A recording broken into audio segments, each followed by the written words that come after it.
Meron po mga makina na sa sobrang kasikatan, halos lahat ng marunong mag-drive or yung mga marunong magmekaniko ay kilala ito. Kabilang na po dyan sa mga makinang ganyang kasikat ay itong gawa ng Mitsubishi na 4D56. Ang nakakapagtaka ay hindi naman ganun kalakas itong 4D56, lalo kung i-compare natin sa mga modern diesel engine. Kaya ang tanong po dyan, bakit ganun siya kasikat?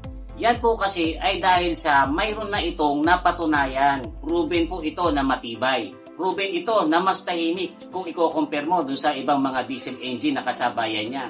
Madaling i-maintain at madaling gawin kung sakaling masisira. At higit sa lahat, mas affordable po ito. Alam nyo guys, ito pong 4D56 ay galing sa series of inline-4 internal combustion engine na gawa ng Mitsubishi mula pa noong 1972. Ang tawag po sa group of engines na ito ay Mitsubishi Astron. 4G ang tawag doon sa mga di-gasolina kung saan kasali yung legendary engine ng Lancer Evo na 4G63 na pagkukwentuhan natin sa next episode. So 4G po ang tawag dyan kasi yung G stands for gasoline. Ang 4D5 engine naman po, kung saan kasali itong 4D56 ay obviously mga diesel engine kasi ang ibig sabihin po ng D dun sa 4D56 ay diesel. Pero although 1972 nag-start itong mga Mitsubishi Astron engine, ang 4D56 po ay unang na-introduce noong 1980 kasi mas nauna pong ginawa yung mga gasoline engine. Ito po mga gasoline engine na 4G series ay puro chain-driven.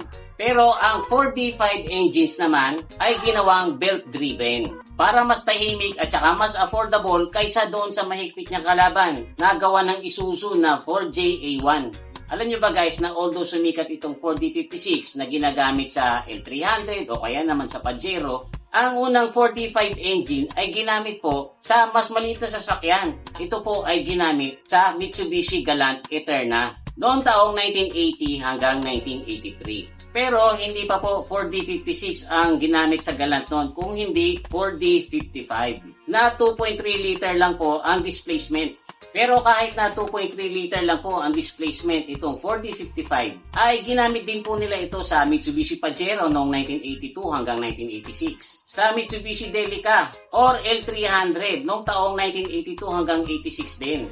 Ganon din po sa L200 ginamit yan hanggang 1986. Tapos ginamit din po ito sa first generation Ford Ranger from 1985 hanggang 1987. Pagdating naman po ng 1986 ay dinevelop na itong 4D56 na mas malakas kaysa dun sa 4D55 kasi itong 56 ay 2.5 liter na ang displacement. Pero ganon pa rin po ang basic design. May 4 na piston, cast iron ang block, aluminum alloy ang cylinder head.